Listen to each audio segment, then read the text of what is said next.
What's going on, everybody? Welcome to our Wednesday afternoon. I know what time of day it is. I promise. That's what happens when you have 5 kids. You get confused on the hour, the time of the day. I saw Megan just hopped on. But welcome to our Wednesday afternoon team call in our series called the 30-Minute Mentor Series. I'm super excited. We have a special guest with us today, Megan Robinson. I'll give her a proper introduction in just a second. But before we get started, I want to go over a couple announcements.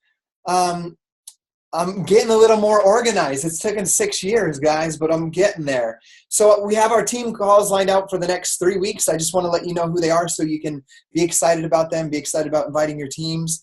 On the 15th, we have Deb Baska. She's a 5-time elite coach. She's 49 years old. She's been elite for 5 consecutive years.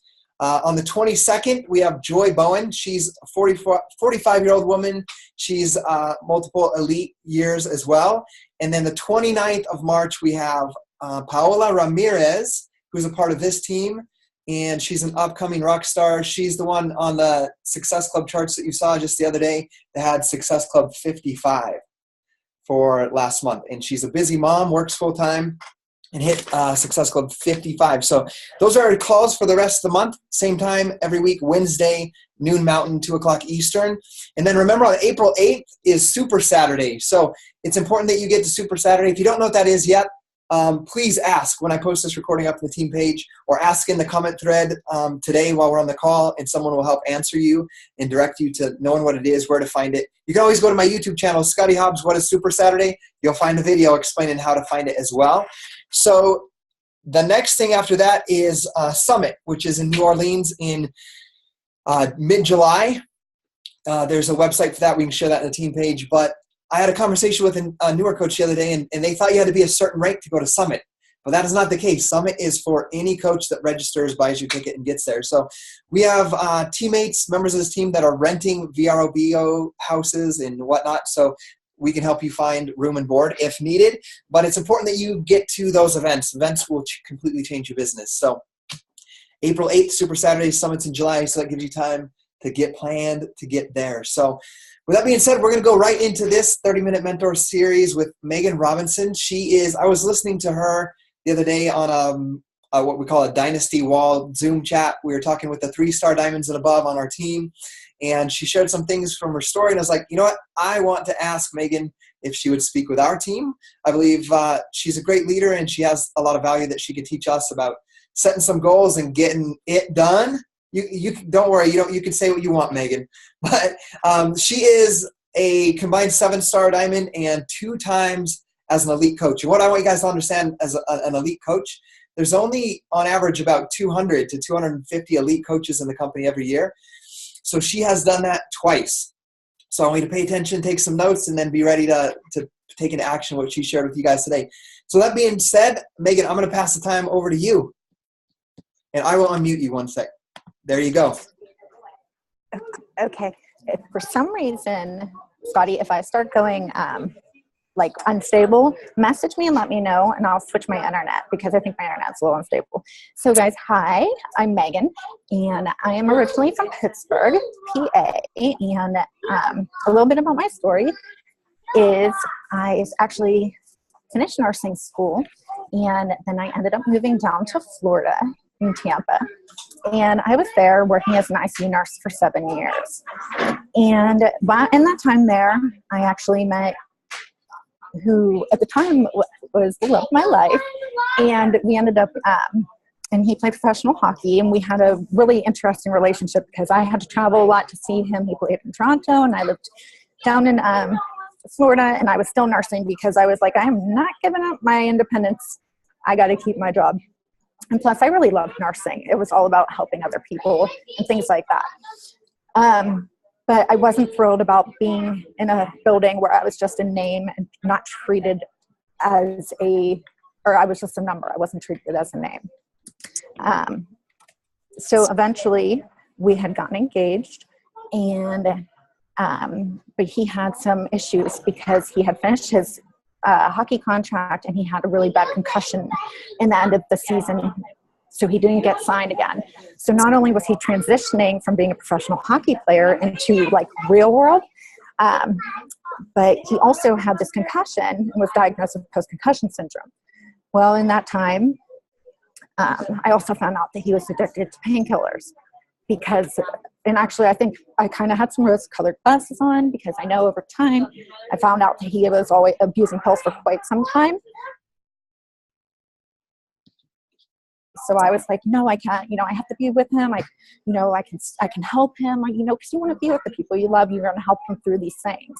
And I know that anybody that knows with addiction, it can be a really, really hard thing to deal with. Well, in October of 2012, we got pregnant. And I was petrified because I didn't know what to do, because now I was making decisions for me, but now I was making decisions for our baby as well. Well, we ended up not staying together because he was giving me a lot of ultimatums and things. And then I ended up moving back to my parents' house at 30 years old. I was unemployed. I was very pregnant. I was heartbroken, and I was like pretty much a hot, emotional, hormonal mess. And I had a beautiful baby girl. And then about 3 months after that, I had seen Lindsay, my coach, giving her testimony at the church I used to go to in Tampa. So that's when I was like, all right, I need to get my pre-baby body back because I need to get it together for this little girl.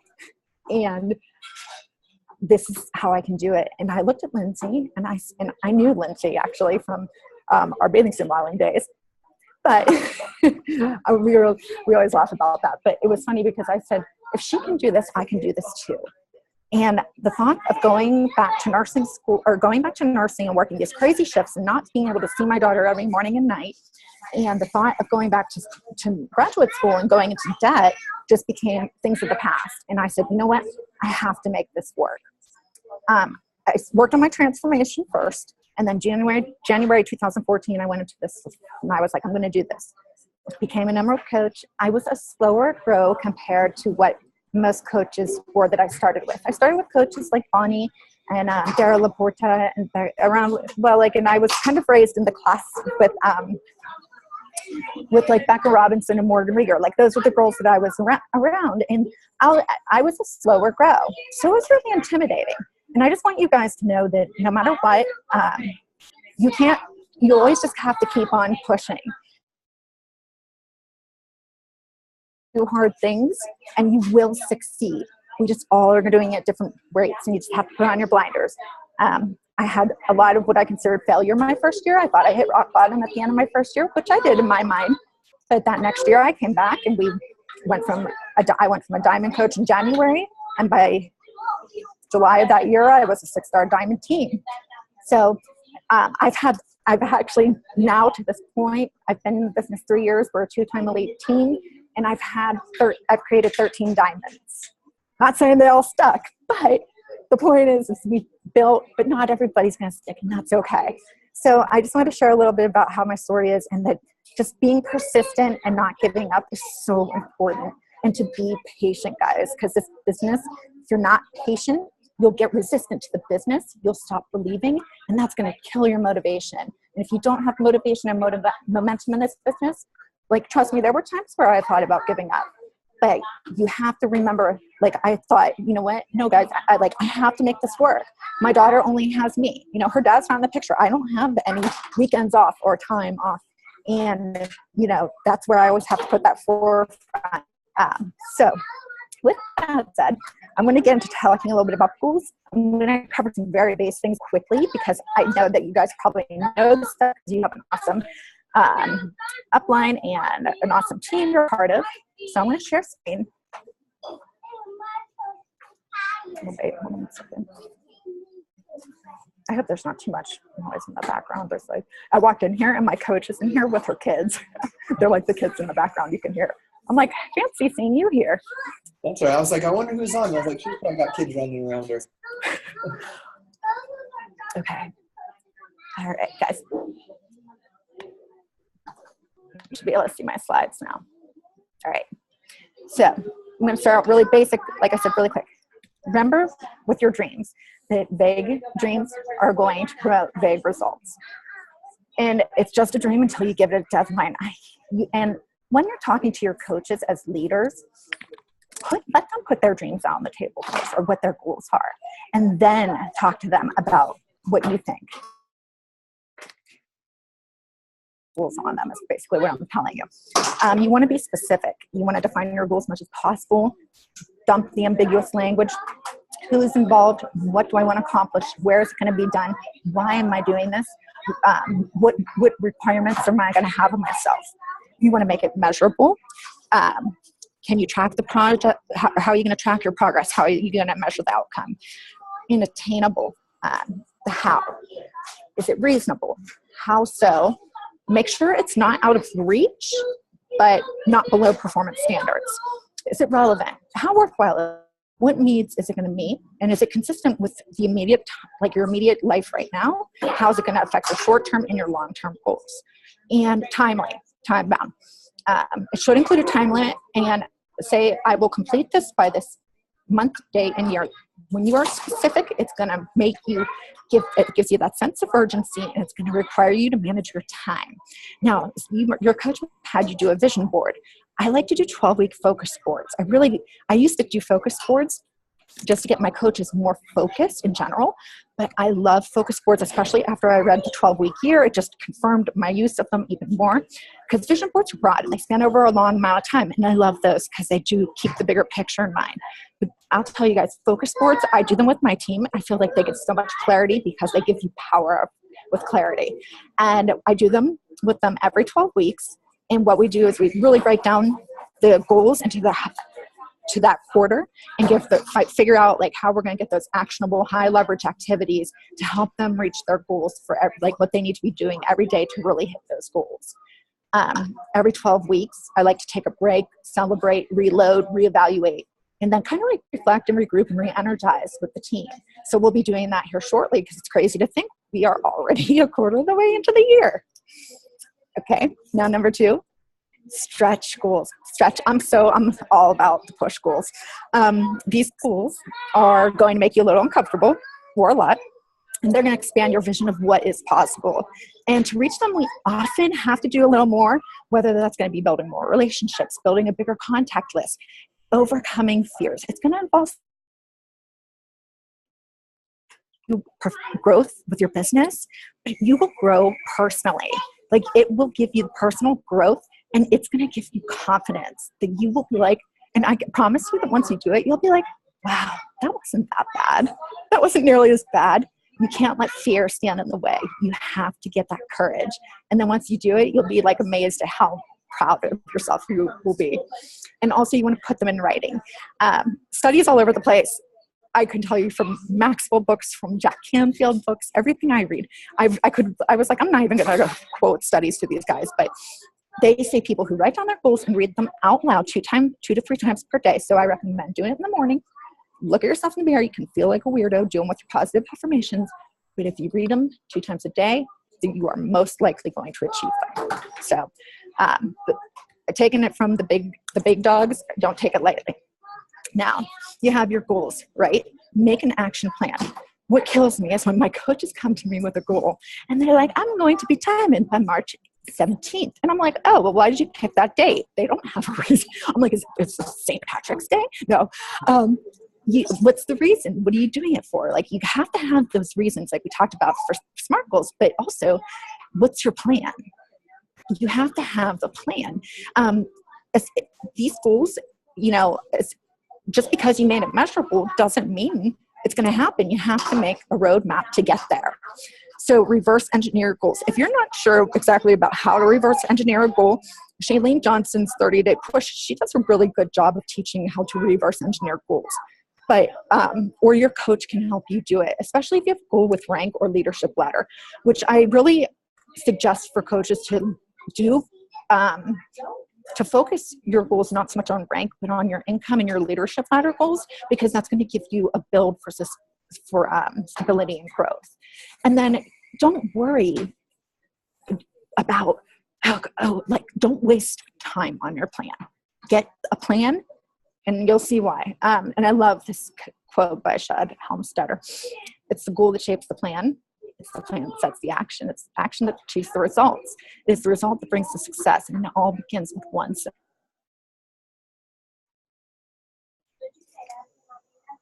Like I said, we're going to be able to tweak that plan. So don't waste too much. I did that. I used to sit there and be like, oh, I need this like perfect plan. I'm telling you my mistakes from being a new coach, by the way. And then I would be like, I need to study this YouTube video and that YouTube. No, take action, guys.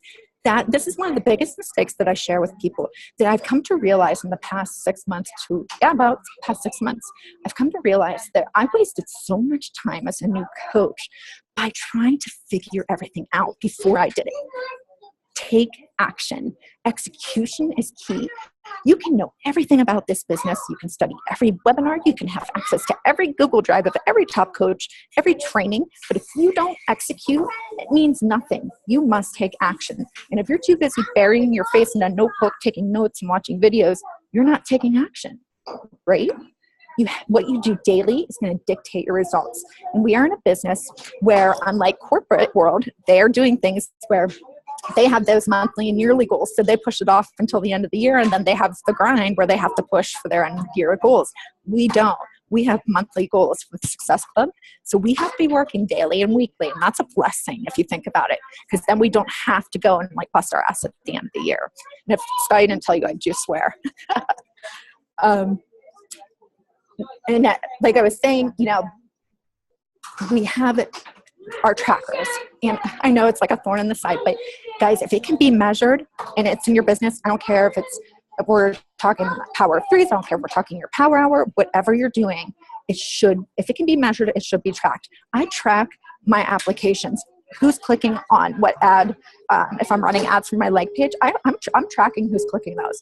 I'm tracking who's clicking in my trainings. So I want to know how many people are going through. People can think that's silly, but you should be measuring everything you can, because I will tell you, measurement is what drives your execution process. Imagine like a CEO not knowing numbers of the company. You have to know the numbers of your company. Okay, these numbers are going to allow you to make informed and intelligent decisions about how you need to tweak that plan, like we were talking about, right? And also, a lot of people don't track is because it's not a comfortable thing when you have that face-to-face reality of what you're doing and what you're not doing. A lot of coaches, it shines a really bright light on the reality of what you're doing. And a lot of coaches don't like to see it because they're like, man, I didn't do like half of what I should have done this week. So, sometimes you need it, and it's like a wake-up call. So at the same time, guys, if you're doing it and you have coaches that are doing it, it can help them build self-confidence and self-esteem, because you can commend them. Like, look how awesome you're doing with that part. Or like, look at how good you did this week with your engagement and how good you did with your posting. Now we can kind of be constructive and say, well, now this is where we can work. How do you think we can do this better? And then see what they say, and then maybe add some more feedback. So just like keep that in mind. And then my last advice, coming from like the queen of ADD, which I'm like, Scotty, you have to tell me if I'm like starting to go near the time limit, is block out the bright, shiny objects, guys, because there's tons of them in coaching. If you're watching a coaching video on YouTube, and you guys know what I'm talking about, next thing you know, another video pops up, right? And then you're like, oh, wait. And then you see one in the sidebar. And then another coach shares something in the big Bombshell Dynasty or the Team Dynasty team page. And you're like, oh, wait, maybe I should be doing that training. If it's not broke, don't fix it. Or if it's not a priority that's going to help you get to those short-term goals that you have set up for your 12-week quarter, block out those bright, shiny objects. Because I've also done that. That has been a huge issue for me in the past, about just getting distracted by those things. And talking about measurement, I want to talk about lag and lead indicators. We have lag indicators, and you'll probably notice some of these trackers, like this tracker. If you guys are in the income surge, this one over here, that's one Brittany I posted the other day. These are trackers that match lag indicators, and they represent end results that you're striving to achieve. So this is our income, our volume, our commission. And in challenge groups, this is like, the pounds lost, the measurements, body fat percentage for them. So we can relate this both challenge groups, challengers, and to our business as well. Then we have lead indicators, and they represent the activities that produce the end results. So that's like contact list. That's your follow-up list. The things that number, the number of invites, all those things. You can see what I wrote. Tracking leads are so important. Lag, not as much. Until you're at a leadership level where you're really starting to develop your team on a Star Diamond level, I'd say that's more important. But we have greater control over our actions than we do our results.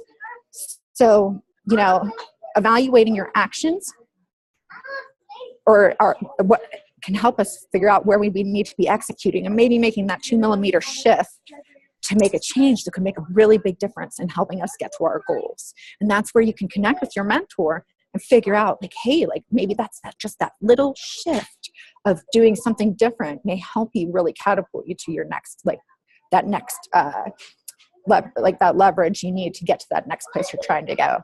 And last but not least, kind of control the controllable. We can't, you can't control your income, volume, commission, but your lead indicators, what you're doing every day, can. And making it, of course, I told Scotty a different word, happen. Guys, you want to watch your self-talk. So many coaches, and it's so cute because I love it. It's like on the first call, they'll be like, I wish, or I'll try, I hope, I want. And I'm like, okay, that's awesome. But I want you to repeat to me and say, I will, or I'm going to make it happen. And it's funny because they'll say it and they're like really like nervous about saying it. And I'm like, all right, I want you to say it again. And I want you to say it like really empowering. And it's funny because they feel really awkward saying it, but I can tell that they are getting like, and then I'm like, okay, now I want you to say that to yourself in the mirror every day. And I'm telling you, those coaches of mine that do that, I swear, they are the coaches that they run. And the I am positive daily affirmations, they're going to keep you in that positive daily state of thought. We live in a fallen world, and it's easy to be distracted and for the negative to kick in. So it's just so important to watch yourself talk. You can do this, but don't let the negative creep in. And another thing that I think is really important is know when to. So many people say, well, you have to just remember your why, our why is so important. If there's a day where I'm like, oh, I don't feel like doing this, I could think about my daughter because she is my why, but I don't always think about that. Sometimes I have to think about what, and I'll say, what would a top coach do? Would they stay in bed that extra 30 minutes? No. You have to think about the why. Use your why to inspire, to the big picture when you need the big mo, just to inspire. But when to think about what, that's when you really need to think, okay, what do I need to be doing different with the steps I'm taking every day to get to my goals? What do I need? Maybe you need to learn something new. Maybe you need to troubleshoot an issue. Something's going wrong with something's off with your social media posting, or you're not attracting the right customer. Then you have to kind of take a step back, or maybe you're procrastinating and you have to take, it's basically more focusing on the what is to think about what steps, not so much the inspiration. So you have to kind of discern, what do you need to be focusing on, the why versus the what. And number 3, it's not a matter of if, it's a matter of when it will get hard. And if you don't have a strong vision, you will quit. And that's what I was talking about if you guys are in the Dynasty Income call, I talked about how it's just, don't kid yourself about how hard it's going to be. And I'm not saying this is going to be hard, this is the most hard, but I'll tell you guys, if coaching was easy, wouldn't everybody be doing this? Wouldn't everybody stick with it? Believing is beneficial, but believing or thinking that it's going to be super easy or easy peasy breeze, it's not, because you will be less likely to achieve your goals if you think it's going to be that easy, whenever you realize how difficult it is.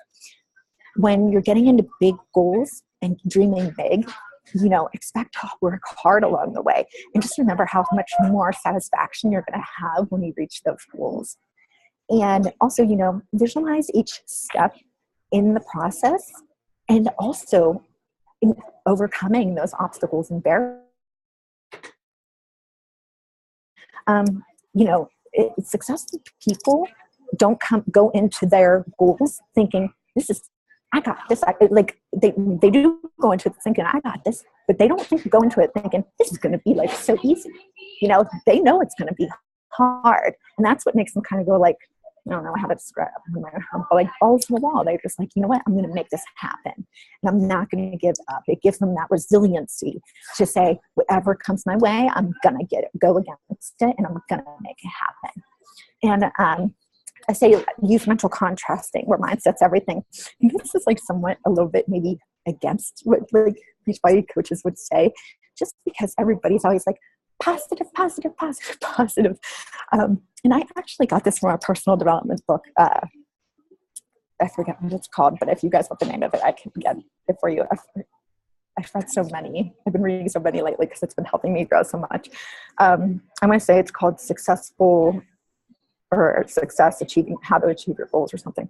Anyways, you want to envision yourself achieving the goal, right? But you want to think about everything, like think about the things that are going to get in the way of you achieving it, like I said. Because this helps you anticipate the obstacles. And that way, when they do come, you don't freak out. You make those informed decisions. And the way the lady was talking about, she goes, you are a short-term pessimist, but you are overall, in the big grand scheme of things, a long-term optimist, because you know you're going to accomplish your goal, and you are a positive person. And last but not least, this is one of my favorite things that I was doing. I'm in a mastermind group. We're doing a Maxwell mentoring leadership thing. And it was just like, this was just so perfect for this call. And Maxwell was talking about, you know, it's really not what you get by achieving your goals, especially like with the most successful people, or not achieving your goals. It's not the goal. It's not nearly as important as what you become in the process. So whether you achieve your goal or not, guys, you are going to grow. You are going to become and grow and have experience and knowledge. And it sucks, I know, not meeting goals, trust me. Times I have looked at myself and said, Megan, what are you doing? Like, holy crap. Last year in May, our team was ranked in like the 1800s.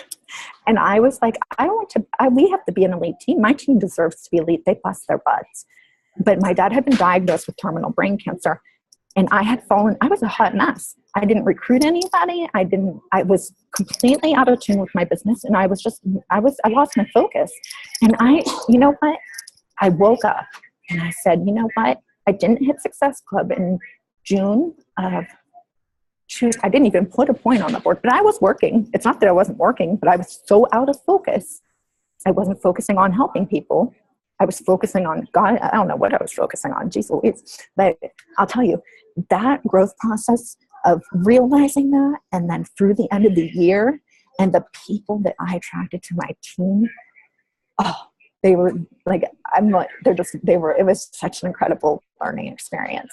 I mean, I am thankful. I feel like God put that in my path. I feel like it was part of my journey. So even when I wasn't achieving my goals, and we did by the skin of my teeth, we did, but it was just like crazy, you know? So I just want you guys to know, I gained, like, maybe we might have that label of elite team, but I grew so much more as a leader and individual.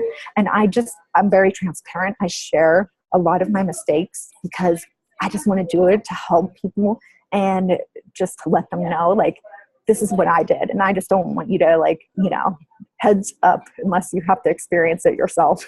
So that's all I have for you guys. Awesome. Thank you, Megan. I had so many takeaways. I was over here jotting some notes. I think you hit on one of the biggest things right there at the end too, is just being relatable. When you're more relatable, you're going to be able to connect with people more. And kind of the things you said, I just want to kind of share my takeaways, things what I thought about that is, like, before Beachbody, I always had a dream that I would do something awesome with my life. Like, I thought it would be like a professional baseball player, or a physician, just something incredible.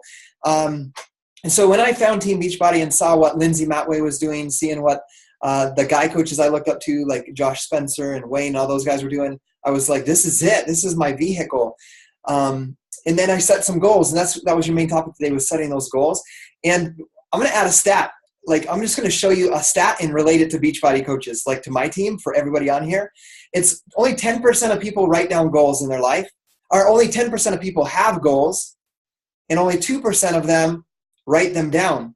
And if I look at my coaches or my team, about 10% of them become diamond coaches, and about 1% become elite, star diamond and above onto elite. And it's funny how that correlation kind of aligns with goal setting, facing the problems, overcoming them, like knowing a goal is a challenge. When you said that, like when we went for 15 star diamond last year, I was like, it wasn't like, yes, we're going to do this, we're going to crush it. It was like, holy crap. Like, this is going to involve so much work and energy and effort and things that are outside of my comfort zone. But one thing that I want you guys to know that sticks in my mind every day is that you're either, when you're setting goals and challenging yourself, you're either coming out of a problem, you're right in the middle of a problem, or you're headed into your next problem. And I think if you can understand that, just embrace that and realize that those are growth opportunities for you. You're going to be able to attract and start building a really great team.